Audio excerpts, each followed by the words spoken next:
అందరికీ నమస్కారం. తెలంగాణ టెట్ పరీక్ష కోసం ఎంతో కష్టపడి ప్రిపేర్ అవుతున్న కాబోయే టీచర్లందరికీ స్వాగతం. ఈరోజు మనం విద్యా మనోవిజ్ఞాన శాస్త్రంలో అంటే ఎడ్యుకేషనల్ సైకాలజీలో చాలా కీలకమైన ఒక టాపిక్ గురించి తెలుసుకోబోతున్నాం. ప్రతి టీచర్ ఖచ్చితంగా అర్థం చేసుకోవాల్సిన కాన్సెప్ట్ ఇది. అదే వైయక్తిక భేదాలు. మరింకెందుకు ఆలస్యం, లెట్స్ స్టార్ట్. సరే, ఈరోజు మనం ఏమేం చూడబోతున్నామో ఒకసారి క్విక్గా చూద్దాం. ముందుగా అసలు ఈ వైయక్తిక భేదాలు అంటే ఏంటో సింపుల్గా పరిచయం చేసుకుందాం. ఆ తర్వాత ఎగ్జామ్ పాయింట్ ఆఫ్ వ్యూలో చాలా ఇంపార్టెంట్ అయిన 2 రకాల భేదాల గురించి లోతుగా చర్చిద్దాం. అవి ఈజీగా గుర్తుండిపోయేలా కొన్ని సూపర్ ఎగ్జాంపుల్స్ కూడా చూద్దాం. అండ్ ఫైనల్గా ఈ భేదాల వెనుకున్న అస్సలు కారణమేంటి, అలానే ఒక టీచర్గా మన క్లాస్ రూంలో ఈ నాలెడ్జ్ని ఎలా ఉపయోగించాలో కూడా మాట్లాడుకుందాం. రైట్, మనం మొదటి సెక్షన్లోకి వచ్చేసాం. అసలు ఈ వ్యక్తిగత భేదాల గురించి మనం ఎందుకు ఇంతలా మాట్లాడుకోవాలి? ఎందుకంటే రేపు మనం అడుగుపెట్టబోయే క్లాస్ రూమ్ అంటే అది రకరకాల విద్యార్థులతో నిండిన ఒక చిన్న ప్రపంచం లాంటిది. మనం టెట్, డిఎస్సి లేదా గురుకుల ఇలా ఏ ఎగ్జామ్కి ప్రిపేర్ అవుతున్నా సరే సైకాలజీలో ఈ టాపిక్ లేకుండా క్వశ్చన్ పేపర్ ఉండదంటే నమ్మండి. ఎందుకంటే ప్రతి స్టూడెంట్ స్పెషల్, ప్రతి స్టూడెంట్ యునీక్ అని గుర్తించడమే ఒక మంచి టీచింగ్కి ఫస్ట్ స్టెప్. ఇంతకీ ఏంటి ఈ వైయక్తిక భేదాలు? చాలా సింపుల్. ఈ ప్రపంచంలో ఏ ఇద్దరు మనుషులు శారీరకంగా, మానసికంగా, సాంఘికంగా ఒకేలా ఉండరు. వాళ్ల మధ్య ఉండే ఆ తేడాలనే, ఆ వైవిధ్యాలనే వైయక్తిక భేదాలు అంటాం. అంటే ప్రతి వ్యక్తి ఒక యునీక్ కాంబినేషన్ అన్నమాట. ఈ తేడాలు అంటే కేవలం హైటు, వెయిట్ లాంటి ఫిజికల్ విషయాలు మాత్రమే కాదు. ఒక స్టూడెంట్ మ్యాథ్స్లో బ్రిలియంట్గా ఉండొచ్చు, ఇంకో స్టూడెంట్ అద్భుతంగా డ్రాయింగ్ వేయొచ్చు, మరొకరికి లీడర్షిప్ క్వాలిటీస్ ఉండొచ్చు. వాళ్ళ ఇంటెలిజెన్స్, ఇంట్రెస్ట్, ఆలోచించే విధానం, క్రియేటివిటీ ఇలా ఎన్నో రూపాల్లో ఈ తేడాలు మన క్లాస్ రూంలో ప్రతిరోజు కనిపిస్తూనే ఉంటాయి. ఓకే, ఇప్పుడు మనం ఈ టాపిక్లోని మోస్ట్ ఇంపార్టెంట్ పార్ట్కొచ్చాం. ఎగ్జామ్లో మనల్ని కాస్త కన్ఫ్యూజ్ చేసే అవకాశమున్న 2 ముఖ్యమైన పదాలివి. వీటి మధ్య తేడాని గాని మనం క్లియర్గా అర్థం చేసుకుంటే మార్క్స్ మన చేతిలో ఉన్నట్టే. పదండి, వీటిని డీకోడ్ చేద్దాం. ఇక్కడ స్క్రీన్ మీద కనిపిస్తున్న 2 పదాల్ని జాగ్రత్తగా చూడండి. మొదటిది ఇంటర్ ఇండివిజువల్ డిఫరెన్సెస్. ఇంటర్ అంటే మధ్య అని గుర్తుపెట్టుకోండి. ఇంటర్నేషనల్ మ్యాచ్ అంటాం కదా, అంటే దేశాల మధ్య మ్యాచ్. అలాగే ఇంటర్ ఇండివిజువల్ డిఫరెన్సెస్ అంటే వ్యక్తుల మధ్య ఉండే తేడాలు, ఒకరిని ఇంకొకరితో పోల్చడమన్నమాట. మరి ఇంట్రా అంటే లోపల. ఇంట్రానెట్ అంటాం, అంటే ఒకే ఆఫీస్ లోపల ఉండే network. So intra individual differences అంటే ఒకే వ్యక్తిలో ఉండే వేర్వేరు సామర్థ్యాల మధ్య తేడాలు. చూసాలా ఎంత సింపులో? థియరీ వినడానికి బానే ఉంటుంది, కానీ కొన్ని ఎగ్జాంపుల్స్ చూస్తే కానీ అసలు విషయం మైండ్లోకి వెళ్లదు కదా. పదండి, కొన్ని రియల్ లైఫ్ ఎగ్జాంపుల్స్తో ఈ కాన్సెప్ట్స్ని మన మైండ్లో బలంగా రిజిస్టర్ చేద్దాం. ఈ వాక్యం చూడండి. విశ్వనాథన్ ఆనంద్ భారతదేశ చెస్ క్రీడాకారులందరిలోకెల్లా అత్యంత ప్రతిభావంతుడు. ఇక్కడ మనం ఏం చేస్తున్నాం? విశ్వనాథన్ ఆనంద్ గారిని ఎవరితో పోలుస్తున్నాం? అవును, ఇండియాలోని మిగతా చెస్ ప్లేయర్స్ అందరితో. అంటే ఇదొక వ్యక్తికి, ఇతరులకి మధ్య జరుగుతున్న కంపారిజన్. అందుకే ఇది ఖచ్చితంగా వ్యక్త్యంతర భేదం లేదా ఇంటర్ ఇండివిజువల్ డిఫరెన్స్కి ఒక పర్ఫెక్ట్ ఎగ్జాంపుల్. ఎందుకంటే ఇక్కడ కంపారిజన్ అనేది ఇద్దరు లేదా అంతకంటే ఎక్కువ వేరువేరు వ్యక్తుల మధ్య జరుగుతోంది. చాలా క్లియర్గా ఉంది కదా. మరి ఈ వాక్యం సంగతేంటి? శ్రీనివాస రామానుజన్ ఒక గణిత మేధావి, కాని ఆయనకు ఇంగ్లీష్ అంత బాగా రాదు. ఒక్క క్షణం ఆలోచించండి. ఇక్కడ మనం రామానుజన్ గారిని వేరే ఎవరైనా మ్యాథమెటీషియన్తో పోలుస్తున్నామా? లేదే. ఎస్, మీరు కరెక్ట్గా గెస్ చేశారు. ఇది వ్యక్త్యంతర్గత భేదం లేదా ఇంట్రా ఇండివిజువల్ డిఫరెన్స్. ఎందుకంటే ఇక్కడ మనం రామానుజన్ గారి అద్భుతమైన మ్యాథ్స్ స్కిల్స్ని ఆయన సొంత లాంగ్వేజ్ స్కిల్స్తోనే పోలుస్తున్నాం. అంటే ఒకే మనిషిలోని 2 వేర్వేరు టాలెంట్స్ మధ్య ఉన్న తేడాని గమనిస్తున్నాం. ఒక సబ్జెక్ట్లో టాపర్, ఇంకో సబ్జెక్ట్లో యావరేజ్. మనలో చాలామందికి ఇలాంటి అనుభవం ఉండే ఉంటుంది కదా. సరే, మనలో ఎన్ని తేడాలున్నాయి, బావుంది. కానీ అసలివి ఎందుకొస్తాయి, ఎలా ఏర్పడతాయి, దీని వెనక ఉన్న సైన్స్ ఏంటి? ఒక చిన్న కాని చాలా పవర్ఫుల్ ఫార్ములాలో దీని సీక్రెట్ దాగి ఉంది. ఈ ఫార్ములాని మైండ్లో ప్రింట్ చేసుకోండి. మన ప్రవర్తన అనేది అనువంశికతని పరిసరాలతో మల్టిప్లై చేస్తే వస్తుంది. ఇక్కడ ప్లస్ కాదు, ఇంటూ సింబల్ ఉంది. అది చాలా ఇంపార్టెంట్. ఎందుకంటే ఈ రెండింటిలో ఏ ఒక్కటి జీరో అయినా రిజల్ట్ జీరోనే. ఎంత మంచి విత్తులమైనా సరే సరైన నేల, నీరు లేకపోతే మొక్క పెరగదు. ఈ రెండూ ఒకదానితో ఒకటి కలిసిపోయి మన ప్రవర్తనను, మన వ్యక్తిత్వాన్ని తీర్చిదిద్దుతాయి అన్నమాట. ఈ వైయక్తిక భేదాలలో మొదటి పొర వైఖరి. ఇది ఒక విద్యార్థి ప్రపంచాన్ని ఏ విధంగా చూస్తాడో నిర్ణయించే ఒక కళ్ళజోడు లాంటిదన్నమాట. సింపుల్గా చెప్పాలంటే వైఖరి అంటే ఒక వ్యక్తికి, వస్తువుకి లేదా ఒక సంఘటనకు సంబంధించి వాళ్ల మనసులో ఉండే అభిప్రాయం, నమ్మకం మరియు ఫీలింగ్, వీటన్నింటి కలయిక. అంతిమంగా వాళ్లు ఎలా ప్రవర్తిస్తారనేది నిర్దేశించేదే ఈ వైఖరి. తరగతి గదిలో మనం ముఖ్యంగా 3 రకాల వైఖరులను గమనించవచ్చు. ఒకటి సానుకూల వైఖరి, అంటే నాకు లెక్కలంటే చాలా ఇష్టం అనడం లాంటిది. 2 ప్రతికూల వైఖరి, అమ్మో ఆ సబ్జెక్టు నా వల్ల కాదు అనుకోవడం. ఇక 3 తటస్థ వైఖరి, అంటే పర్లేదు, ఉన్నా ఓకే లేకపోయినా ఓకే అన్నట్టు ఉండడం. ఇక్కడ చాలా ఇంట్రెస్టింగ్ పాయింట్ ఏంటంటే, ఒక వైఖరి ఎలా ఏర్పడుతుందో తెలుసా? దానికి 3 స్టెప్స్ ఉంటాయి. మొదట ఒక నమ్మకం, ఆ తర్వాత ఆ నమ్మకం వల్ల ఒక ఫీలింగ్, చివరికి ఆ ఫీలింగే ఒక యాక్షన్గా మారుతుంది. ఈ మూడింటి ప్రయాణమే ఒక వైఖరిగా రూపాంతరం చెందుతుంది. మరి ఈ వైఖరులను మనం ఎలా కొలవగలము? దానికోసం లైకట్ స్కేల్ లాంటి కొన్ని శాస్త్రీయ సాధనాలు ఉన్నాయి. ఇవి ఒకరి అభిప్రాయాలు ఎంత బలంగా ఉన్నాయో అంచనా వేయడానికి సహాయపడతాయి. ఇక మనం రెండో పొర దగ్గరికి వద్దాం. అదే సహజ సామర్థ్యం. దీన్ని ఒక విద్యార్థిలో దాగి ఉన్న శక్తివంతమైన ఇంజిన్ లాగా ఊహించుకోవచ్చు. సహజ సామర్థ్యం ఈ పేరులోనే ఉంది కదా. ఇదొక వ్యక్తికి పుట్టుకతో వచ్చే ఒక ప్రత్యేకమైన శక్తి. ఎలాంటి ప్రత్యేక శిక్షణ లేకుండానే ఒక పనిని ఇతరులకన్నా చాలా వేగంగా, సులభంగా నేర్చుకోగలగడం దీని లక్షణం. ఇక్కడ ఒక కీలకమైన తేడాని మనం గమనించాలి. సహజ సామర్థ్యం అనేది మనం నేర్చుకోగల ఒక సహజ శక్తి. ఇది ఒక విత్తనం లాంటిది. కానీ నైపుణ్యమనేది శిక్షణ, ప్రాక్టీస్ ద్వారా మనం సంపాదించుకునేది. అంటే ఆ విత్తనాన్ని పెంచి పెద్ద చేసిన చెట్టు లాంటిదన్నమాట. ఈ సహజ సామర్థ్యాలు కూడా చాలా రకాలుగా ఉంటాయి. కొందరికి మాటలతో ఆకట్టుకునే శక్తి ఉంటే మరికొందరికి సంఖ్యలతో ఆడుకునే నేర్పు ఉంటుంది. ఇంకొందరికి సంగీతంలోనో కళలలోనో పుట్టుకతోనే ప్రతిభ దాగి ఉంటుంది. ఒక విద్యార్థిలో ఏ రకమైన సహజ సామర్థ్యం బలంగా ఉందో తెలుసుకోవడానికి డిఫరెన్షియల్ యాప్టిట్యూడ్ టెస్ట్ అంటే డిఏటి వంటి పరీక్షలు మనకు ఉపయోగపడతాయి. ఇక చివరి 3వ పొర అభిరుచి. ఒక విద్యార్థిలోని శక్తిని, సామర్థ్యాన్ని సరైన దిశలో నడిపించే స్టీరింగ్ వీల్ లాంటిది ఇది. అభిరుచి అంటే చాలా సింపుల్. ఒక నిర్దిష్ట విషయం పట్ల సహజంగా కలిగే ఆకర్షణ. ఏ పని చేస్తుంటే వాళ్లకు సమయమే తెలీదో, దేనిపై ఎక్కువ దృష్టి పెడతారో అదే వారి అభిరుచి. ఈ అభిరుచులు చాలా రకాలుగా ఉంటాయి. కొన్ని హాబీలలాంటి వ్యక్తిగతమైనవి, కొన్ని స్నేహితులతో కలిసి చేసేవి అంటే సామూహికమైనవి, మరికొన్ని భవిష్యత్తులో చెయ్యాలనుకునే ఉద్యోగానికి లేదా చదువుకు సంబంధించినవిగా ఉంటాయి. విద్యార్థుల అభిరుచులను మ్యాప్ చేయడానికి కుడర్ ప్రిఫరెన్స్ రికార్డ్ లాంటి సాధనాలు అందుబాటులో ఉన్నాయి. ఇవి వాళ్ల ఆసక్తులను ఖచ్చితంగా గుర్తించడంలో సహాయపడతాయి. ఇప్పటిదాకా మనము 3 విభిన్న పొరలను చూశాం కదా. ఇప్పుడు వీటన్నింటినీ కలిపి ఒక విద్యార్థిని సంపూర్ణంగా ఎలా అర్థం చేసుకోవాలో చూద్దాం. ఈ పట్టిక మొత్తం విషయాన్ని మనకు చాలా స్పష్టంగా చూపిస్తుంది. చూడండి, వైఖరి అనేది విద్యార్థి ప్రపంచాన్ని చూసే లెన్స్. ఇది వాళ్లు నేర్చుకున్నది. సహజ సామర్థ్యం వాళ్లలోని ఇంజన్. ఇది పుట్టుకతో వస్తుంది. ఇక అభిరుచి అనేది వాళ్ల ప్రయాణాన్ని నిర్దేశించే స్టీరింగ్ వీల్.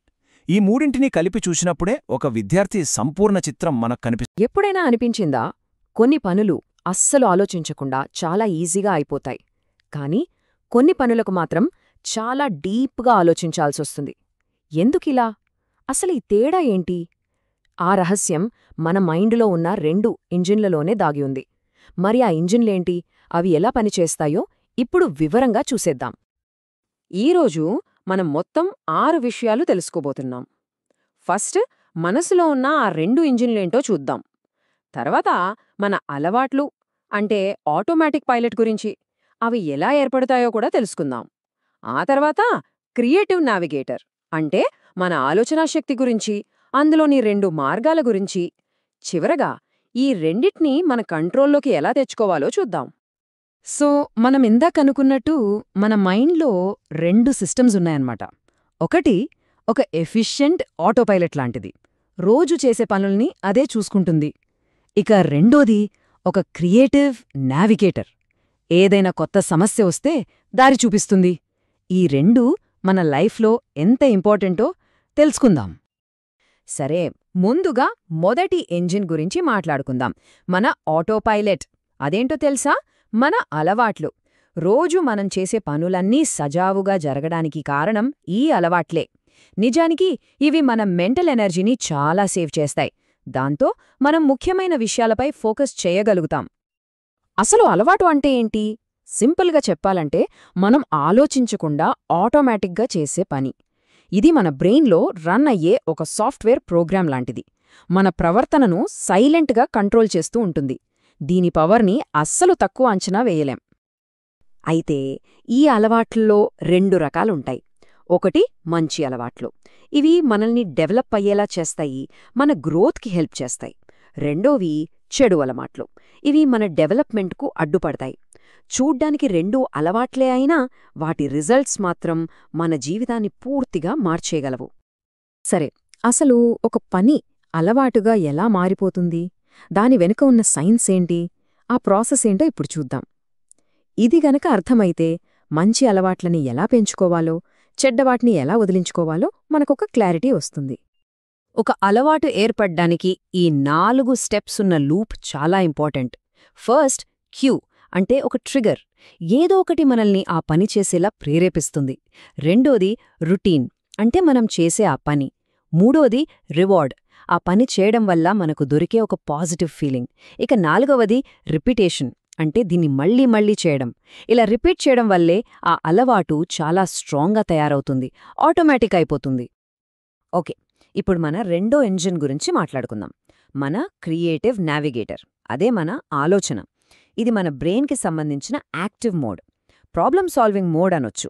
మన అలవాట్లు హ్యాండిల్ చేయలేని కొత్త కొత్త సమస్యలొచ్చినప్పుడు ఈ నావిగేటర్ మనకు దారి చూపిస్తుంది. సింపుల్గా చెప్పాలంటే ఆలోచన అంటే ఏంటంటే ఒక సమస్యకు సమాధానం వెతకడానికి మన మైండ్ చేసే ప్రాసెస్. ఇది అలవాట్లా ఆటోమేటిక్గా జరగదు, దీనికి పూర్తి ఆపోజిట్. ఇందులో మనం చాలా యాక్టివ్గా పార్టిసిపేట్ చేస్తాం, అనలైజ్ చేస్తాం, ఒక సొల్యూషన్ కోసం వెతుకుతాం. ఇప్పుడు చూడండి, ఈ ఆలోచన అనే ఇంజిన్లోనే 2 వేర్వేరు గేర్లు ఉంటాయి. ఒకటి ఎక్స్ప్లోర్ చేయడానికి, రెండోది డిసైడ్ చేయడానికి. ఒకదాన్ని డైవర్జెంట్ థింకింగ్ అంటాం, ఇది మనకు బోలెడన్ని కొత్త దారులు చూపిస్తుంది. ఇంకోదాన్ని కన్వర్జెంట్ థింకింగ్ అంటాం, ఇది ఉన్న దారిలో బెస్ట్ ఏంటో సెలెక్ట్ చేసుకోవడానికి హెల్ప్ చేస్తుంది. వీటి మధ్య తేడా ఏంటో చూద్దాం. డైవర్జెంట్ థింకింగ్ విషయానికొస్తే అది చాలా క్రియేటివ్గా, స్పాంటేనియస్గా ఉంటుంది. బోలెడన్ని కొత్త ఐడియాలు పుడతాయి, చాలా సొల్యూషన్స్ వెతుకుతుంది. దీనికి పూర్తి భిన్నంగా కన్వర్జెంట్ థింకింగ్ చాలా లాజికల్గా, ఒక పద్ధతి ప్రకారం ఉంటుంది.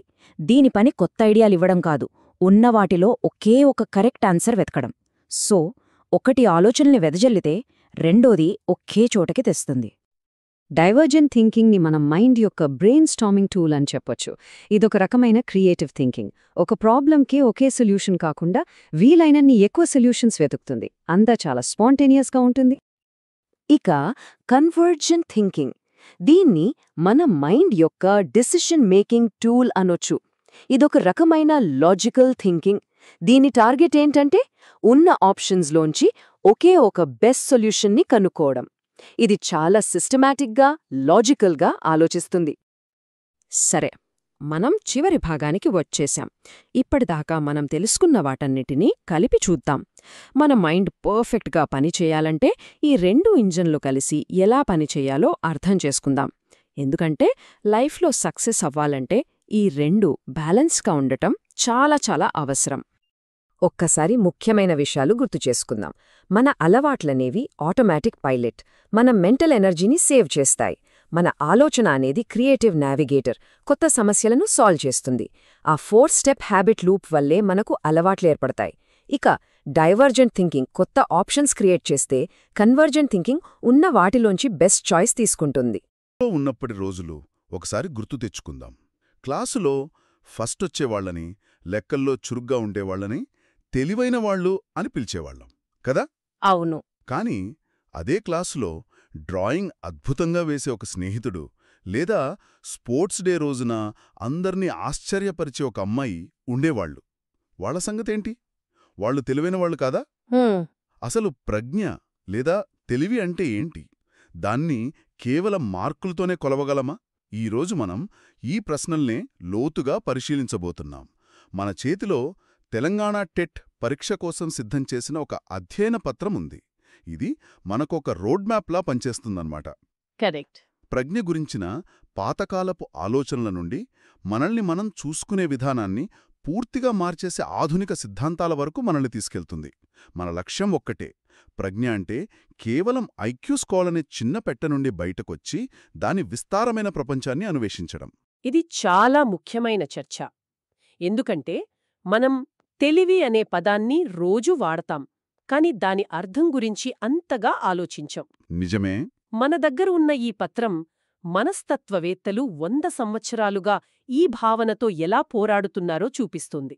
ఇది కేవలం నిర్వచనాల జాబితా కాదు, తెలివితేటలపై మన అవగాహన ఎలా పరిణామం చెందిందో చెప్పే ఒక కథ. ఓ సాధారణ నిర్వచనం దగ్గర మొదలుపెట్టి హోవర్డ్ గార్డనర్ అనే సైకాలజిస్ట్ ప్రతిపాదించిన విప్లవాత్మకమైన ఆలోచనల వరకు మనం ప్రయాణించబోతున్నాం. సరే, అయితే ఆ కథలోకి ప్రవేశిద్దాం. ఈ పత్రంలోని మొదటి పేజీలోనే ప్రజ్ఞకు 2 ప్రాథమిక నిర్వచనాలు ఇచ్చారు. మొదటిది చాలా సింపుల్గా ఉంది. ఏంటది? వ్యక్తిలోని సాధారణ మానసిక సామర్థ్యం. వినటానికి చాలా సూటిగా ఉంది, కాని కొంచెం అస్పష్టంగా కూడా అనిపిస్తోంది కదా. అవును, అంటే మనందర్లో ఉండే ఏదో ఒక రకమైన మెంటల్ పవర్ అన్నమాట. సరిగ్గా, ఒక రకమైన రా పొటెన్షియల్ లాంటిది. సరిగ్గా చెప్పారు.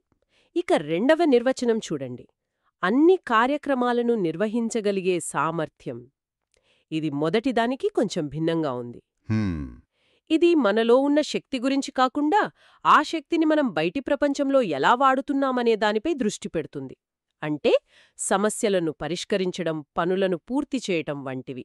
అంటే ఒకటి థియరీ అయితే ఇంకొకటి ప్రాక్టికల్ అన్నమాట. సరిగ్గా అదే. ఒకటి మనలో ఏముంది అని చెబితే, రెండోది మనం ఏం చేయగలమని చెబుతోంది. ఖచ్చితంగా. ఈ 2 నిర్వచనాలు ఒక శతాబ్ద కాలంగా జరుగుతున్న ఒక పెద్ద చర్చకు పునాది వేశాయి. ఓ అదేంటది? అదేంటంటే, ప్రజ్ఞ అనేది ఒకే ఒక్క సాధారణ సామర్థ్యమా, లేక అనేక విభిన్నమైన ప్రత్యేకమైన సామర్థ్యాల సమాహారమా? ఆసక్తికరంగా ఉంది. మనలో ఒకే ఒక్క ఇంటెలిజెన్స్ ఇంజినుందా, లేక వేర్వేరు పనులకు వేరువేరు ఇంజిన్లున్నాయా? ఈ ప్రశ్నే మనస్తత్వ శాస్త్రంలో ఎన్నో సిద్ధాంతాలకు దారితీసింది. ఈ ప్రశ్న వినడానికే చాలా ఆసక్తికరంగా ఉంది. మరి ఈ గందరగోళం నుండి బయటపడటానికి ఈ పత్రం మనకేదైనా మార్గం చూపిస్తోందా? ప్రజ్ఞను మరింత స్పష్టంగా వర్గీకరించారా? అవును, ఇక్కడే నుండే అసలు విశ్లేషణ మొదలవుతుంది. ఆ సాధారణ నిర్వచనాల నుండి ఒక అడుగు ముందుకు వేసి ప్రజ్ఞను 3 ప్రధాన రకాలుగా విభజించారు. ఓకే. ఇది మన అవగాహనను కొంచెం సులభతరం చేస్తుంది. మొదటిది మూర్త లేదా యాంత్రిక ప్రజ్ఞ. యాంత్రిక ప్రజ్ఞ అంటే మెకానిక్స్, ఇంజనీర్ల లాంటి వాళ్లలో ఉండేదా? వాళ్లలోనే కాదు. ఈ ప్రజ్ఞ భౌతిక వస్తువులను, యంత్రాలను అర్థం చేసుకోవడం, వాటిని నైపుణ్యంగా ఉపయోగించడంతో ముడిపడి ఉంటుంది. ఉదాహరణకు, ఒక బైక్ ఇంజిన్ను విప్పి బాగుచేసే మెకానిక్, ఒక క్లిష్టమైన వంటకాన్ని చేసే షెఫ్, లేదా సూచనలు చూసి ఐకియా ఫర్నిచర్ను కరెక్ట్గా అసెంబుల్ చేయగల వ్యక్తి. ఆహా. వీరందరిలోనూ ఈ యాంత్రిక ప్రజ్ఞ బలంగా ఉంటుంది. చేతివాటమంటామే, అది దీని కిందకే వస్తుంది. ఓకే, ఇది అర్థమైంది. మరి రెండవ రకమేంటి? ఇది బహుశా మనం తెలివి అని సాధారణంగా అనుకునేదయ్యుంటుంది. మీరు ఊహించింది నిజమే. రెండవది అమూర్త ప్రజ్ఞ. Abstract intelligence? అవును, ఇది మనకు బాగా పరిచయమున్నదే. అక్షరాలు, సంఖ్యలు, సంకేతాలు, భావనల వంటి కంటికి కనిపించని విషయాలతో పనిచేయగల సామర్థ్యం ఇది. అంటే గణిత సమస్యలు పరిష్కరించడం, వ్యాసాలు రాయడం. సరిగ్గా. కంప్యూటర్ కోడ్ రాయడం, చట్టంలోని సూక్ష్మ వ్యత్యాసాలను అర్థం చేసుకోవడం, ఇవన్నీ అమూర్త ప్రజ్ఞకు ఉదాహరణలు. మన స్కూళ్ళు, కాలేజీల్లో పెట్టే పరీక్షల్లో అత్యధిక శాతం ఈ ప్రజ్ఞనే కొలుస్తాయి. అందుకే బహుశా మనం దీన్నే అసలైన తెలివిగా భావిస్తామేమో. సరే, ఇక మూడవది సాంఘిక ప్రజ్ఞ, సోషల్ ఇంటెలిజెన్స్. పేర్లోనే ఉంది, ఇది సమాజంతో ముడిపడి ఉన్నట్టుంది. అవును, ఇది మనుషులతో కలిసిమెలిసి ఉండగల నేర్పు. ఇతరుల ముఖ కవళికలను, మాటల వెనుక ఉన్న భావాలను అర్థం చేసుకోవడం. బాడీ లాంగ్వేజ్ లాంటివా? అది ఇంక వారితో సమర్థవంతంగా సంభాషించడం, సంబంధాలను నిర్మించడం, గ్రూపులను నడిపించడం, ఇవన్నీ సాంఘిక ప్రజ్ఞ కిందకు వస్తాయి. అంటే మేనేజర్లు, రాజకీయ నాయకులు. వాళ్ళు సేల్స్ పర్సన్స్, కౌన్సిలర్లు. వీళ్ళ విజయానికి కారణం ఈ సాంఘిక ప్రజ్ఞే. నాకు తెలిసిన ఒక ఆయన ఉన్నాడు, పెద్దగా చదువుకోలేదు, కాని ఊర్లో ఏ సమస్య వచ్చినా అందరూ ఆయన దగ్గరకే వెళ్తారు. ఆయన మాట తీరు, సమస్యను రెండు వైపుల నుండి అర్థం చేసుకునే విధానం అద్భుతం. వావ్! అదే అసలైన సాంఘిక ప్రజ్ఞ.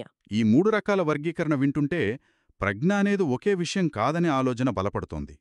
ఒక వ్యక్తికి చేతివాటం అద్భుతంగా ఉండొచ్చు, కాని వాళ్ళు నలుగురిలో కలవడానికి ఇబ్బంది పడొచ్చు. కరెక్ట్. అలాగే ఒక గొప్ప ప్రొఫెసర్ అంటే అమూర్త ప్రజ్ఞ ఉన్నవాళ్లు తన కారు టైరు మార్చుకోలేకపోవచ్చు. సరిగ్గా అదే పాయింట్. ఈ 3 భాగాల నమూనా యొక్క గొప్పతనం అదే. ఇది మనల్ని ఒక వ్యక్తి ఎంత తెలివైనవాడు అనే ప్రశ్న నుండి ఒక వ్యక్తి ఏ విషయంలో తెలివైనవాడు అనే ప్రశ్నకు నడిపిస్తుంది. ఖచ్చితంగా ఇది ఒక ముఖ్యమైన మార్పు. సరే, ఈ 3 రకాల బానే ఉన్నాయి. కాని ఒక వ్యక్తిలో ఏది బలంగా ఉందో, ఏది బలహీనంగా ఉందో ఎలా తెలుస్తుంది? వాటిని కొలవగలమా? అంటే ఇక్కడే ఐక్యూ టెస్ట్లో ప్రస్తావన వస్తుందా? అవును. ఇప్పుడు మనం కొలతల ప్రపంచంలోకి అడుగుపెడుతున్నాం. ఈ పత్రంలో 2 ముఖ్యమైన పరీక్షల గురించి ప్రస్తావించారు. వాటి మధ్య ఉన్న తేడా చాలా సూక్ష్మమైనది. ఓకే. మొదటిది మనందరికీ తెలిసిన ఐక్యూ టెస్టులు. ఈ పత్రం ప్రకారం వీటి ముఖ్య ఉద్దేశ్యం ప్రజ్ఞ యొక్క స్థాయిని కొలవడం. అంటే ఒక వ్యక్తిని ఒక స్కేల్ పై ఉంచి మీ స్కోర్ 100, మీ స్కోర్ 120 అని ఒకే ఒక్క సంఖ్యని ఇవ్వడం. కానీ ఇక్కడే ఒక ఆసక్తికరమైన విషయం చెప్పారు. రెండవదిగా స్టాన్ఫోర్డ్ బినెట్ ఇంటెలిజెన్స్ టెస్ట్ను పేర్కొన్నారు. చాలామంది దీన్ని కూడా ఒక సాధారణ ఐక్యూ టెస్ట్గానే భావిస్తారు. కానీ ఈ పత్రం ప్రకారం ఈ పరీక్ష ప్రజ్ఞ యొక్క రకాలను కొలుస్తుందట. ఇదే నాకు కొంచెం గందరగోళంగా ఉంది. స్థాయిని కొలవడానికి, రకాలను కొలవడానికి మధ్య తేడా ఏంటి? ఇది చాలా కీలకమైన ప్రశ్న. ఆ తేడాను అర్థం చేసుకుంటేనే మనం తర్వాతి దశకు వెళ్ళగలం. ఒక సాధారణ ఐక్యూ టెస్ట్ ఒక మిక్సర్ గ్రైండర్ లాంటిది. మిక్సర్ గ్రైండరా? అవును.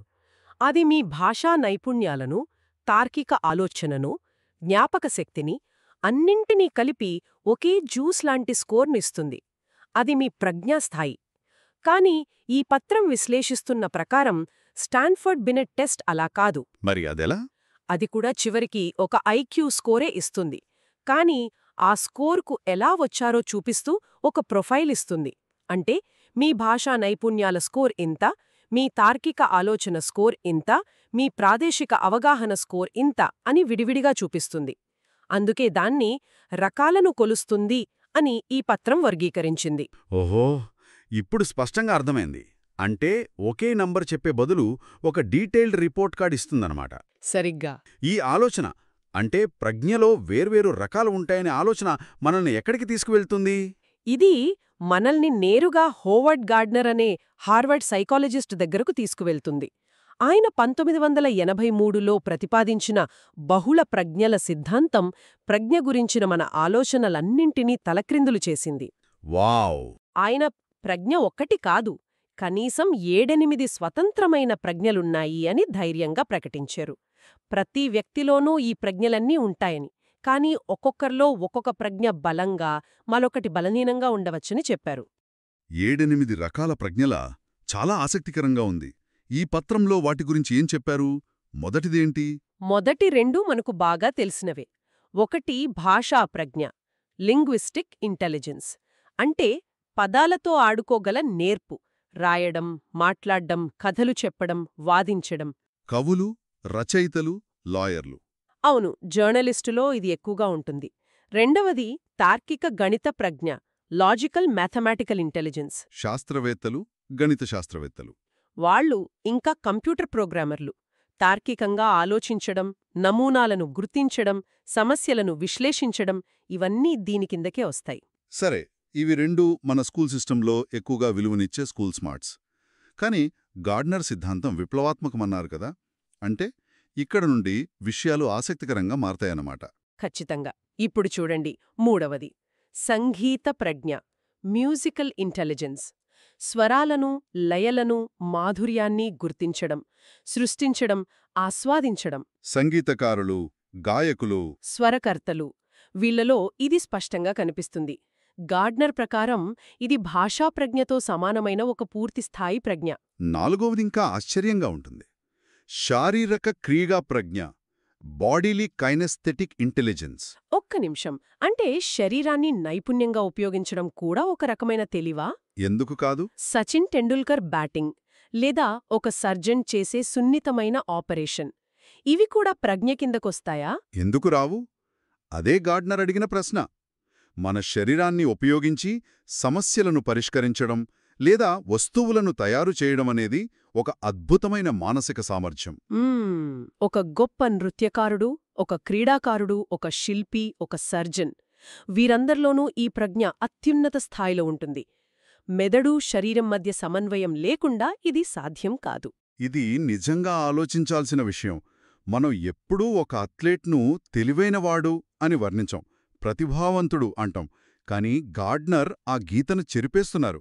సరే, తర్వాతేంటి? తర్వాతొచ్చే రెండు ప్రజ్ఞలు మన వ్యక్తిగత జీవితానికి చాలా ముఖ్యమైనవి. ఒకటి అంతర్వ్యక్తిక ప్రజ్ఞ, ఇంట్రపర్సనల్ ఇంటెలిజెన్స్. ఇది మనం ఇంతకుముందు చర్చించిన సాంఘిక ప్రజ్ఞ లాంటిదే కదా? అవును, చాలా వరకు అలాంటిదే. ఇతరులను అర్థం చేసుకోవడం, వారి ఉద్దేశ్యాలను, భావోద్వేగాలను గ్రహించి వారితో సమర్థవంతంగా పనిచేయగలగడం. రెండవది అంతర్గత ప్రజ్ఞ, ఇంట్రాపర్సనల్ ఇంటెలిజెన్స్. అంటే మనల్ని మనం అర్థం చేసుకోవడం. సరిగ్గా మన బలాలు, బలహీనతలు, కోరికలు, భయాల గురించి స్పష్టమైన అవగాహన కలిగి ఉండటం, ఆత్మపరిశీలన చేసుకోగల సామర్థ్యం. తత్వవేత్తలు, రచయితలు, ఆధ్యాత్మిక గురువులలో ఇది బలంగా ఉంటుంది. చివరగా ప్రకృతి సహజాల ప్రజ్ఞ, న్యాచురలిస్ట్ ఇంటెలిజెన్స్. ఇది వినడానికి కొత్తగా ఉంది. ఇది గార్డినర్ తర్వాత కాలంలో చేర్చిన ప్రజ్ఞ. ప్రకృతిని, అందులోని జీవరాశులను, వృక్షజాలాన్ని గుర్తించడం, వర్గీకరించడం, అర్థం చేసుకోవడం. మన పూర్వీకులైన వేటగాళ్లకు ఇది చాలా అవసరమై ఉంటుంది. జీవన్మరణ సమస్య. ఈ రోజుల్లో జీవశాస్త్రవేత్తలు, పర్యావరణవేత్తలు, రైతులు, చెఫ్లలో ఈ ప్రజ్ఞ కనిపిస్తోంది. వావ్! ఈ జాబితా విన్న తర్వాత ప్రజ్ఞ అనే పదంపై నాకున్న అభిప్రాయమే మారిపోతోంది. ఇది కేవలం తలలో జరిగే విషయం కాదు. మన శరీరంలో, మన సంబంధాలలో, ప్రకృతితో మనకున్న అనుబంధంలో అన్నిట్లోనూ ఉందనిపిస్తోంది. అదే గార్డినర్ సిద్ధాంతం యొక్క అసలైన విప్లవం. ఇది ప్రజ్ఞను ఒకే స్కోర్తో కొలవగలమనే ఆలోచనను పూర్తిగా ధ్వంసం చేసింది. ఇది మనకేం చెబుతోందంటే, ప్రతి ఒక్కరూ తెలివైనవారే, కానీ వేర్వేరు మార్గాలలో. దీనివల్ల అసలు మార్పు ఏమొచ్చిందంటే, ఒక విద్యార్థి లెక్కల్లో ఫెయిల్ అయితే అది ఆ విద్యార్థి తప్పు కాదు, బహుశా మనం వాళ్లకి సరైన పద్ధతిలో చెప్పట్లేదు అనే ఆలోచన మొదలైంది. ఇది తప్పును విద్యార్థి నుండి విద్యావ్యవస్థ వైపు మళ్లించింది. నిజమే. ఒక విద్యార్థికి సంగీత ప్రజ్ఞ బలంగా ఉంటే లయలు, పాటల ద్వారా వాళ్ళకి లెక్కలు నేర్పించవచ్చేమో. ఖచ్చితంగా. శారీరక ప్రజ్ఞ ఎక్కువగా ఉంటే ఆటల ద్వారా సైన్స్ నేర్పించవచ్చేమో. ఈ సిద్ధాంతం కేవలం విద్యకే పరిమితం కాదు కదా, మన కెరీర్ ఎంపికలను, మనల్ని మనం చూసుకునే విధానాన్ని కూడా ఇది ప్రభావితం చేస్తుంది. ఖచ్చితంగా. మనలో చాలామంది పాఠశాలలో వచ్చిన మార్కుల ఆధారంగా మనల్ని మనం అంచనా వేసుకుంటాం. నేను సైన్స్లో వీక్ కాబట్టి నేను తెలివైనవాణ్ణి కాదు అనుకుంటాం. అవును, చాలాసార్లు. కాని గార్డ్నర్ సిద్ధాంతం మనకొక కొత్త అద్దాన్నిస్తుంది. బహుశా మీకు అద్భుతమైన అంతర్వ్యక్తిక ప్రజ్ఞ ఉండవచ్చు, మీరు ఒక గొప్ప టీం లీడర్ కావచ్చు, లేదా మీకు అద్భుతమైన అంతర్గత ప్రజ్ఞ ఉండవచ్చు, మీరు మీ భావాలను బాగా అర్థం చేసుకోగలరు. ప్రజ్ఞ అనేది ఒకే ఒక్క రంగు కాదు, అది ఒక ఇంద్రధనుస్సు లాంటిది. ప్రతి రంగు ముఖ్యమే, ప్రతి రంగు అందమైనదే. మరి వీటన్నిటి అర్థమేమిటి? ఈరోజు మనం ప్రజ్ఞ యొక్క సాధారణ నిర్వచనం నుండి మొదలుపెట్టి దాన్ని 3 రకాలుగా విభజించి చివరికి గార్డెనర్ యొక్క బహుళ ప్రజ్ఞల విస్తృత దృక్పథం వరకు ప్రయాణించాం. తెలివితేటలంటే కేవలం అకడమిక్ నైపుణ్యాలే అనే సంకుచిత దృక్పథం నుండి బయటపడి మానవ సామర్థ్యాల యొక్క వైవిధ్యాన్ని గుర్తించడం ఎంత ముఖ్యమో ఈ చర్చ మనకు చూపిస్తుంది. ఈ చర్చ నుండి మనం గ్రహించాల్సిన ఒకే ఒక్క ముఖ్య విషయమేమిటంటే, ప్రజ్ఞ అనేది ఒక కొలమానం కాదు, అదొక వైభవం. మన చుట్టూ ఉన్నవారిని, మన పిల్లలను, మన సహోద్యోగులను ఒకే స్కేల్పై కొలవడం మానేయాలి. నిజమే. వారిలో ఏ ప్రజ్ఞ బలంగా ఉందో గుర్తించి దాన్ని ప్రోత్సహించాలి. ఒకరు లెక్కల్లో వేగంగా ఉండొచ్చు, మరొకరు మనుషుల మనసులను చదవడంలో వేగంగా ఉండొచ్చు. రెండూ విలువైనవే. ఈ విభిన్న కోణాలను అర్థం చేసుకోవడం మనల్ని మనం మన చుట్టూ ఉన్న ఇతరులను మరింత సంపూర్ణంగా గౌరవంగా అంచనా వేయడానికి సహాయపడుతుంది. ఈరోజు చర్చకు ముగింపుగా ఒక ఆలోచనను ఇక్కడ వదిలి వెళ్తున్నారు. ఈ ఆధారం గార్డ్నర్ యొక్క 7-8 ప్రజ్ఞలను జాబితా చేసింది. కానీ ఈ జాబితా ఇక్కడితో ఆగిపోతుందా? ఆసక్తికరమైన ప్రశ్న. కొంతమంది మనస్తత్వవేత్తలు అస్తిత్వ ప్రజ్ఞ, ఎగ్జిస్టెన్షియల్ ఇంటెలిజెన్స్ ని కూడా చేర్చాలని వాదిస్తున్నారు. అంటే జీవితం, మరణం, మానవ ఉనికి వంటి పెద్ద ప్రశ్నలను అడిగే సామర్థ్యం అన్నమాట. ఓ మరికొందరు పాకశాస్త్ర ప్రజ్ఞ లేదా హాస్య ప్రజ్ఞ గురించి మాట్లాడుతున్నారు. అసలొక నైపుణ్యానికి, ఒక ప్రజ్ఞకు మధ్య మనం గీత ఎక్కడ గీయాలి? మంచి పాయింట్. ఒక నైపుణ్యం కేవలం ఒక టాలెంట్ నుండి ప్రజ్ఞస్థాయికి ఎప్పుడు ఎదుగుతుంది? ఈ ప్రశ్నపై ఆలోచించడం ఈ అంశంపై మరింత లోతైన అన్వేషణకు దారితీస్తుంది. తరగతి గది ఒక యుద్ధక్షేత్రం లాంటిది. కాని అక్కడ శత్రువులు ఉండరు, సవాళ్లుంటాయి. సవాళ్లు కరెక్ట్. ఆ 40 మంది విద్యార్థులు చెప్పాలంటే 40 విభిన్న సవాళ్లు. వాళ్ళని అర్థం చేసుకోకుండా పాఠం చెప్పడమంటే కళ్లకు గంతలు కట్టుకుని బాణం వేయడం లాంటిది. నిజమే. ఈ పత్రం ఆ గంతల్ని తొలగించి ప్రతి విద్యార్థిని ఒక లక్ష్యంగా ఎలా చూడాలో నేర్పిస్తుంది. ఈరోజు మనం దాని గురించే లోతుగా చర్చిద్దాం. సరిగ్గా చెప్పారు. అయితే విద్యార్థుల మధ్య భేదాలను గుర్తించాలి అనే మాట వినడానికి చాలా బాగుంది. అవును. కాని ఆచరణలో ఒక ఉపాధ్యాయుడికి ఇది ఎందుకంత ముఖ్యం? రోజూ సిలబస్ పూర్తి చెయ్యాలనే ఒత్తిడి ఉంటుంది గదా, వాళ్ళకిది అదనపు భారం కాదా? మంచి ప్రశ్న అడిగారు. ఈ పత్రం ప్రకారం ఈ భేదాలను అర్థం చేసుకోవడం వల్ల అసలు ప్రయోజనమేంటి? ఇది భారం కాదు, నిజానికి పనిని సులభతరం చేసే ఆయుధం. ఈ పత్రంలోని మొదటి భాగం ఇదే చెబుతోంది. విద్యార్థుల తేడాలను అర్థం చేసుకోవడానికి ఈ పత్రం ఒక శక్తివంతమైన పదాన్ని వాడుతుంది. ఏమిటది? ప్రభావాసారం. వినడానికి కొంచెం కఠినంగా అనిపించొచ్చు. ప్రభావాసారం అదెక్కడి పదం? అంటే ఏమిటది? ఏదో సైన్స్ ఫిక్షన్ సినిమాలో పదంలా ఉంది. అంత కష్టమేమీ కాదు. సింపుల్గా చెప్పాలంటే ప్రతి విద్యార్థి వెనుక ఉన్న కథను తెలుసుకోవడం. కథను తెలుసుకోవడమా? అవును. ఇప్పుడు చూడండి, ఒక డాక్టర్ దగ్గరికి వెళితే జ్వరమని చెప్పగానే మందులు రాయరు కదా? రాయరు. అసలు జ్వరం ఎందుకొచ్చిందో తెలుసుకోవడానికి రకరకాల పరీక్షలు చేస్తారు. ఇక్కడ ఉపాధ్యాయుడు కూడా ఒక డాక్టర్లాంటివాడే. ఓ అలాగా. ఒక విద్యార్థి సరిగ్గా చదవడం లేదంటే దానికి కారణం వాళ్ల ఇంట్లో పరిస్థితులా, వాళ్లకు ఆ సబ్జెక్ట్ మీద ఆసక్తి లేకపోవడమా, లేక ఆత్మవిశ్వాసం తక్కువగా ఉందా? రైట్. ఈ మూల కారణాలను అన్వేషించడమే ప్రభావాసారం తెలుసుకోవడమంటే. ఓకే, ఇప్పుడు స్పష్టంగా అర్థమైంది. అంటే ఒకేలాంటి మార్కులు తెచ్చుకున్న ఇద్దరు విద్యార్థుల వెనుక 2 వేర్వేరు కథలుండొచ్చు. ఖచ్చితంగా ఉండొచ్చు. ఒకరు సహజంగా చురుకైతే మరొకరు చాలా కష్టపడి ఆ మార్కులు తెచ్చుకునుండొచ్చు. ఈ తేడా తెలియకుండా ఇద్దర్నీ ఒకేలా చూడటం పొరపాటవుతుంది. ఖచ్చితంగా. ఇక రెండో ముఖ్యమైన అంశం సమగ్రత. పత్రం ప్రకారం ఉపాధ్యాయుడు విద్యార్థుల సమగ్రతకు ఊతమివ్వాలి. ఒక్క నిమిషం, ఇక్కడే నాకొక సందేహం వస్తుంది. సమగ్రత అంటే సంపూర్ణ అభివృద్ధి కదా? అవును. ఒక గణితం టీచర్ విద్యార్థి సామాజిక నైపుణ్యాల గురించి, వారి మానసిక ఆరోగ్యం గురించి కూడా పట్టించుకోవాలా? అది వారి పని పరిధిని దాటిపోవడం కాదా? ఇది చాలా సహజమైన సందేహం. చాలామందికి వస్తుంది. అంటే మనం ఉపాధ్యాయుల నుండి మరీ ఎక్కువగా ఆశిస్తున్నామా అని. ఇక్కడ ఉపాధ్యాయుడిని సైకాలజిస్ట్ అవ్వమని ఎవ్వరూ చెప్పటం లేదు. కాని ఒక ప్రాథమిక నిజాన్ని గుర్తించమంటున్నారు. ఓకే. ఒక కారుకు ఎంత మంచి ఇంజినున్నా టైర్లలో గాలి లేకపోతే అది ముందుకు కదలదు కదా? కదలదు. అలాగే ఒక విద్యార్థి మెదడు ఎంత చురుగ్గా ఉన్నా వారు మానసికంగా కుంగిపోయుంటే, భయంతో ఉంటే వారు ఏమీ నేర్చుకోలేరు. నిజమే. సమగ్రత అంటే విద్యార్థి కేవలం ఒక మెదడు మాత్రమే కాదు, ఒక శరీరం, ఒక మనసు, కొన్ని భావోద్వేగాల కలయికాని గుర్తించటం. వారికి చదువుకోవడానికి అనుకూలమైన మానసిక వాతావరణాన్ని కల్పించటం కూడా బోధనలో భాగమే. అంటే ఒక విద్యార్థి లెక్కల్లో వెనుకబడితే సమస్య కేవలం లెక్కల్లో కాకుండా వారి ఆత్మవిశ్వాసంలో కూడా ఉన్నచ్చని గ్రహించగలగాలి. సరిగ్గా అదే. ఇది చాలా లోతైన విషయం. ఇక మూడవది సమర్థవంతమైన బోధన కోసం సహజాలు పాటించడం అంటున్నారు. అంటే సహజమైన పద్ధతులు. దీన్ని కొంచెం వివరిస్తారా? తప్పకుండా. నాకు గుర్తుంది, మా చిన్నప్పుడు ఒక సైన్స్ టీచర్ ఉండేవారు. ఆయన వర్షం గురించి పాఠం చెప్పడానికి మమ్మల్ని ఎప్పుడూ క్లాస్ రూంలో కూర్చోబెట్లేదు. ఓ. బయట వర్షం పడుతుంటే మమ్మల్ని వరండాలోకి తీసుకెళ్లి ఆ చినుకులను తాకనిచ్చి, ఆ మట్టి వాసనను పీల్చనిచ్చి, వావ్, ఆ నీటి ఆవిర్ని చూపిస్తూ పాఠం చెప్పేవారు. ఆ పాఠం నేనిప్పటికీ మర్చిపోలేదు. అదే సహజాలు అంటే. అద్భుతమైన ఉదాహరణ.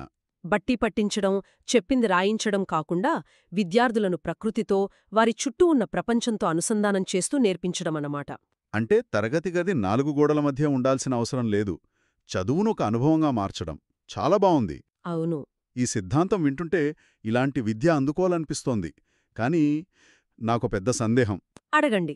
40 మంది ఉన్న క్లాస్లో టైం టేబుల్ ప్రకారం పరిగెత్తాల్సిన టీచర్కి ఇదంతా ఆచరణలో పెట్టడం సాధ్యమేనా? మ్మ్. ఈ పత్రం దీని గురించి ఏమైనా ఆచరణాత్మక పద్ధతులను సూచిస్తోందా? లేక ఇవన్నీ కాగితాలకే పరిమితమా? అక్కడికే వస్తున్నాం. ఈ పత్రం యొక్క అసలైన అందమదే. ఇది కేవలం తత్వాన్ని చెప్పి వదిలేయదు. ఓకే. ఆచరణకవసరమైన పనిముట్లను కూడా అందిస్తుంది. ముఖ్యంగా 3 శక్తివంతమైన పద్ధతులను వివరిస్తోంది. మొదటిది వైయక్తిక బోధన. వైయక్తిక బోధన అంటే ప్రతి విద్యార్థి దగ్గరికి వెళ్ళి చెప్పడమా? అది అసాధ్యం గదా? లేదు, అక్షరాల అలా కాదు. ఇక్కడ ఉద్దేశ్యం బోధనలో వైవిధ్యం చూపించడం. వైవిధ్యమా? ఎలా? ఉదాహరణకు, ఒక చరిత్ర పాఠం చెబుతున్నారనుకుందాం. కొందరు విద్యార్థులు కథలా చెబితే వింటారు. వాళ్ళని ఆడిటరీ లెర్నర్స్ అంటాం. రైట్. మరికొందరికి మ్యాప్లు, బొమ్మలు చూపిస్తే బాగా అర్థమవుతుంది. Visual learners. ఓకే. ఇంకొందరికి ఏదైనా ఒక పాత్రను నటించి చూపిస్తే ఎప్పటికీ గుర్తుండిపోతుంది. వాళ్ళు కినెస్థెటిక్ లెర్నర్స్. ఒక సమర్థుడైన ఉపాధ్యాయుడు ఈ 3 అంశాలను తల పాఠంలో మిళితం చేస్తారు. అది కథలా చెబుతూనే బోర్డుమీద మ్యాప్ గీస్తూ మధ్యలో విద్యార్థులతో చిన్న కృత్యాలు చేయిస్తారు. ఓకే. అంటే అందరికీ ఒకే సైజు షర్టు కుట్టకుండా వారి వారి కొలతలకు తగినట్లుగా సర్దుబాటు చేయడం. బావుంది. సరిగ్గా అదే. మరి రెండవ పద్ధతి సామూహిక సహజాలు. అంటే గ్రూప్ యాక్టివిటీస్ ద్వారా వారి సహజమైన తిరమలను అంచనా వేయడమా? అవును. కాని ఇక్కడ ఒక ముఖ్యమైన సూక్ష్మముంది. ఏమిటది? మనం గ్రూప్ యాక్టివిటీ అనగానే చివర్లో వాళ్లు సమర్పించే ప్రాజెక్టు మీద దృష్టి పెడతాం. కాని ఈ పత్రం చెబుతున్నదేంటంటే ఆ ప్రాజెక్టు తయారయ్యే ప్రక్రియను గమనించమని. ప్రక్రియను గమనించడమా? కాని ఇందులో ఒక ప్రమాదముంది కదా? చెప్పండి. గ్రూప్లో ఒకరిద్దరు పనిచేస్తే మిగతా వాళ్లు సైలెంట్గా ఉండిపోవచ్చు. అలాంటి వారిని ఎలా అంచనా వేయాలి? మంచి పాయింట్. ఇక్కడే ఉపాధ్యాయుడి పాత్ర ఒక అంపైర్ లాంటిది కాదు, ఒక కోచ్ లాంటిది. కోచ్ లాంటిదా? అవును. ఒక క్రికెట్ కోచ్ నెట్స్లో ఆటగాళ్లను గమనించినట్లు ఉపాధ్యాయుడు ఆ గ్రూపును గమనించాలి. ఎవరు చొరవ తీసుకుంటున్నారు, ఎవరు మంచి ఆలోచనలిస్తున్నారు, ఎవరు మౌనంగా ఉన్నా చెప్పిన పనిని శ్రద్ధగా చేస్తున్నారు. ఓ. ఈ గమనికలే అసలైన మూల్యాంకనం. ఆ మౌనంగా ఉన్న విద్యార్థికి బహుశా నాయకత్వ లక్షణాలు లేకపోవచ్చు, కాని అద్భుతమైన పరిశోధనా నైపుణ్యముండొచ్చు. దాన్ని గుర్తించడమే ఇక్కడ లక్ష్యం. అంటే ఫలితం కన్నా ప్రక్రియకే ఎక్కువ ప్రాధాన్యత ఇవ్వాలంటున్నారు. ఖచ్చితంగా. ఇప్పుడు మనం ఒక విద్యార్థిని వ్యక్తిగతంగా, సమూహంలోనూ అర్థం చేసుకున్నాం. అయినా ఫలితం లేకపోతే కొందరు విద్యార్థులు ఎంత చెప్పినా మారరు. అవును, ఉంటారు. వారిని స్లో లెర్నర్స్ అని ముద్రవేసి వదిలేయడమేనా? అద్భుతమైన ప్రశ్న. ఇక్కడే ఈ పత్రంలోని అత్యంత శక్తివంతమైన 3వ పద్ధతి వస్తుంది: సర్దుబాటు. సర్దుబాటు. అవును. దీని ప్రకారం కొన్నిసార్లు సమస్య విద్యార్థిలో ఉండదు, వారు ఉన్న పరిసరంలో ఉంటుంది. ఇది ఒక విప్లవాత్మకమైన ఆలోచన. స్కూల్ మార్చడమా? ఏంటి దీనర్థం? చిరునవ్వు. అంత దూరం వెళ్ళక్కర్లేదు. ఆ పరిసరం తరగతి గదిలోనే ఉంటుంది. తరగతి గదిలోనా? అవును. ఒక్కోసారి టీచర్ ఎంత గొప్పగా పాఠం చెప్పినా ఫలితముండదు. కాని ఎప్పుడూ వెనక బెంచీలో బిడియంగా కూర్చునే ఒక అమ్మాయిని ముందు కూర్చోబెట్టి, ఈరోజు ఈ లెక్కను బోర్డుమీద నువ్వే చెయ్యాలి, పర్లేదు తప్పుపోయినా నేనున్నాను అని ప్రోత్సహించినప్పుడు ఆ అమ్మాయిలో ఒక ధైర్యం వస్తుంది. ధైర్యం వస్తుంది, ఆత్మవిశ్వాసం పెరుగుతుంది. ఇక్కడ మనం పాఠం మార్చలేదు, బోధనా పద్ధతి మార్చలేదు. కేవలం ఆ అమ్మాయి పరిసరాన్ని మార్చాం. భౌతికంగా తన స్థానాన్ని మార్చాం, మానసికంగా తన భయాన్ని పోగొట్టాం. ఇది నిజంగా చాలా శక్తివంతమైన ఆలోచన. విద్యార్థి వైఫల్యానికి కారణాన్ని వారిమీద కాకుండా వారి చుట్టూ ఉన్న వ్యవస్థలో వెతకడం. అవును. అంటే ఒకరినొకరు గౌరవించుకునే, తప్పు చేస్తే ఎగతాళి చెయ్యని ఒక సురక్షితమైన వాతావరణాన్ని సృష్టించడం కూడా సర్దుబాటు కిందకే వస్తోంది. ఖచ్చితంగా. ఇప్పుడు చూడండి, ఆ 3 పద్ధతులు ఎలా కలిసి పనిచేస్తాయో. సామూహిక సహజాల ద్వారా ఒక విద్యార్థి బిడియంగా ఉన్నాడని గమనిస్తాం. రైట్. వారికి తగినట్లుగా వైయక్తిక బోధన అందిస్తాం. అప్పటికీ మార్పు రాకపోతే వారి పరిసరాన్ని సర్దుబాటు చేసి వారిని ప్రోత్సహిస్తాం. ఇదొక సంపూర్ణమైన ప్రక్రియ. వావ్. ఇదంతా వింటుంటే ఒక ఉపాధ్యాయుడు పాత్ర ఎంత కీలకమైనదో అర్థమవుతోంది. అయితే ఇదంతా చాలా కష్టమైన పని. హ్మ్. ఇంత శ్రమకు తగిన ప్రతిఫలం ఉంటుండా? ఈ పద్ధతులన్నీ పాటిస్తే అంతిమంగా ఏం సాధిస్తాం? తప్పకుండా ఉంటుంది. ఈ పత్రం 4 అద్భుతమైన ప్రయోజనాలను చూపిస్తోంది. మొదటిది, ఉపాధ్యాయులకు వృత్తిగత బోధన సాధ్యమవుతుంది. వృత్తిగత బోధన అంటే? అంటే వారు కేవలం పాఠాలు చెప్పే యంత్రాలుగా కాకుండా విద్యార్థులను అర్థం చేసుకునే నిపుణులుగా, లెర్నింగ్ ఫెసిలిటేటర్స్గా మారుతారు. ఇది వారి ఉద్యోగానికి ఒక గౌరవాన్ని, సంతృప్తిని ఇస్తుంది. నిజమే. ప్రతి విద్యార్థి ఒక కొత్త పజిల్ లాంటివాడు. ఆ పజిల్ను సాల్వ్ చేసినప్పుడు కలిగే ఆనందం వేరు. అవును. ఇక రెండోది, విద్యార్థుల సమగ్ర అభివృద్ధి. ఇది మనం ముందే చర్చించుకున్నాం. అవును. దానికి కొనసాగింపే మూడవ ప్రయోజనం మెరుగైన విద్యార్థులు. మెరుగైన విద్యార్థులు. తమను అర్థం చేసుకునే టీచరున్నప్పుడు, తమకు నచ్చిన పద్ధతిలో నేర్చుకునే అవకాశం దొరికినప్పుడు విద్యార్థులకు చదువంటే భయం పోయి ఇష్టం పెరుగుతుంది. అవును కదా. వారు కేవలం మార్కులు తెచ్చుకునే విద్యార్థులుగా కాకుండా ఎందుకు, ఏమిటి, ఎలా అని ప్రశ్నించే నిజమైన అభ్యాసకులుగా మారుతారు. ఇది చాలా ముఖ్యం. ఎందుకంటే పరీక్షలు జీవితాంతం ఉండవు, కాని నేర్చుకోవాలనే తపన జీవితాంతం తోడుంటుంది. సరిగ్గా చెప్పారు. ఇక చివరిది, సమగ్ర విజయావహం.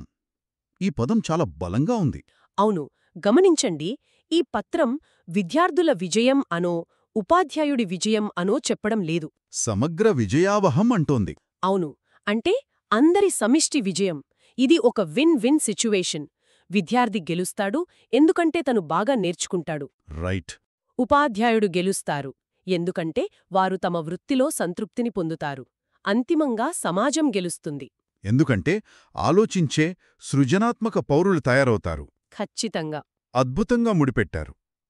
కాబట్టి ఈరోజు మనం చూసిన దాని ప్రకారం విద్యార్థుల మధ్య ఉన్న భేదాలను అర్థం చేసుకోవడమనేది కేవలం ఒక టెక్నిక్ కాదు, అదొక దృక్పథం. ఒక దృక్పథం, ఒక కళ. అవును, అదొక కళ. ప్రతి విద్యార్థి ఒక మూసి ఉన్న పుస్తకం లాంటివాడు. ఆ పుస్తకాన్ని తెరిచి చదవగలిగినప్పుడే ఉపాధ్యాయుడు సఫలమైనట్లు. ఖచ్చితంగా. ఈ పత్రం ఉపాధ్యాయులకు ఆ పుస్తకాలను ఎలా చదవాలో నేర్పించే ఒక లైబ్రేరియన్ లాంటిది. 21వ శతాబ్దంలో ఉపాధ్యాయుడి పాత్ర సమాచారాన్ని అందించడం కాదు, ఆ సమాచారాన్ని ఎలా శోధించాలో, ఎలా విశ్లేషించాలో నేర్పించడం. కరెక్ట్. అందుకు ముందుగా విద్యార్థిని అర్థం చేసుకోవడం మొదటి మెట్టు. చాలా బాగా చెప్పారు. వింటున్నవారికి ఒక తుది ఆలోచనతో ముగిద్దాం. తప్పకుండా. ఈ పత్రం విద్యార్థుల పరిసరాలను మార్చడం గురించి ప్రస్తావించింది. మనం భౌతిక వస్తువులు, సామాజిక వాతావరణం గురించి మాట్లాడుకున్నాం. కానీ తరగతి గదిలో ఒక ఉపాధ్యాయుడు పూర్తిగా నియంత్రించగల, మార్చడానికి ఒక్క పైసా కూడా ఖర్చు కానీ ఒక విద్యార్థి రోజంతటినీ ప్రభావితం చేయగల అత్యంత శక్తివంతమైన పరిసర కారకం ఏమై ఉంటుంది? దాని గురించి ఆలోచించండి.